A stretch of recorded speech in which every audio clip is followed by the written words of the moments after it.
In this tutorial, I'm going to walk you through how to create a paired sample study on the Participant Hub. Select a paired samples design when you want to compare the scores of one group of participants twice, usually before and after a manipulation. For example, you might want to compare participants' happiness scores before and after watching a sad video. So you would have one numerical group of questions to measure happiness scores, then show participants a video, then ask the same numerical questions you did at the start to measure happiness again.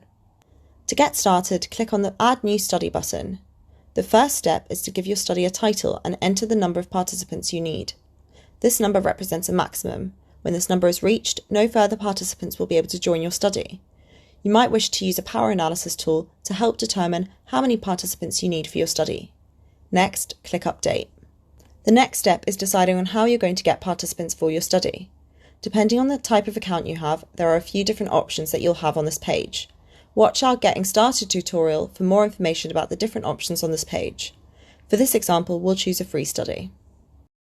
The next step is to choose your design. Select Paired Sample Study. On this page, you can introduce your study to participants. You might want to give them some context or background information about your study and some instructions on what they'll be expected to do. Click Next and you'll be taken to this page where you can add your questions. You can include as many questions of different types as you'd like in a paired sample study, as long as you include at least 2 numerical groups, as these will be used to compute the statistical analyses. We have video tutorials about each of the different types of questions in our user guide, so this tutorial won't take you through how to create the different question types.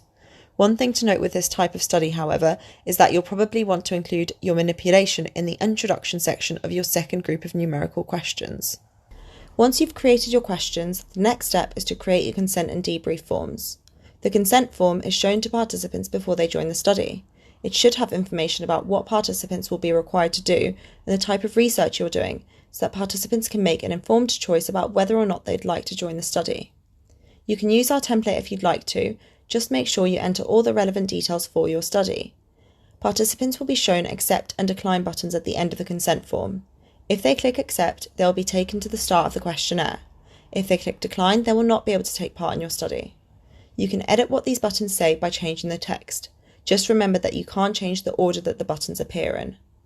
On your debrief form, you might want to thank participants for taking part, and you could give them a bit more information about the study too. Once you're done, click Update. Next, you can preview your questionnaire. This allows you to check that you've not made any mistakes and that your images and videos are working correctly.